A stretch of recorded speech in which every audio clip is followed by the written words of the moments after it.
Doctor ইউনূসের স্থান লন্ডনে নাই। বাংলার জনগণ এইভাবে তাকে ঘৃণা করে।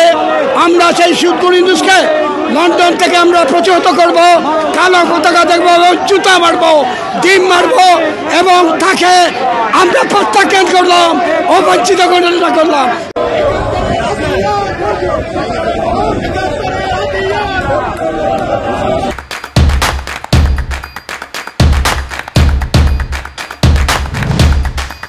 আজকে সমস্ত প্রবাসী কমিউনিটির সকল নেতৃবৃন্দ এখানে এসেছেন একটি কারণে, যে প্রফেসর ইউনূস যে অবৈধভাবে আমাদের এই বাংলাদেশে ডেকে বসেছে, আমাদের প্রায় 100 জন এমপিকে কারাগারে রেখেছে, আমাদের শত শত নেতাকর্মী জেলে।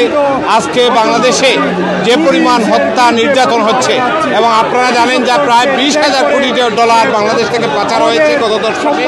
এর প্রতিবাদে সকল কমিউনিটির নেতৃবৃন্দ এক হয়েছে একটি প্রশ্নে, যে বঙ্গবন্ধু কন্যা মাননীয় প্রধানমন্ত্রী শেখ হাসিনা প্রবাসীদের যে কাজ করেছেন সেই কাজের জন্য সকল মানুষ এখানে এসেছে। আমরা আশা করি অচিরেই বঙ্গবন্ধু কন্যা মাননীয় প্রধানমন্ত্রী শেখ হাসিনার নেতৃত্বে আমরা দেশে ফিরব এবং দেশে গণতান্ত্রিক ব্যবস্থা ফিরে আসবো।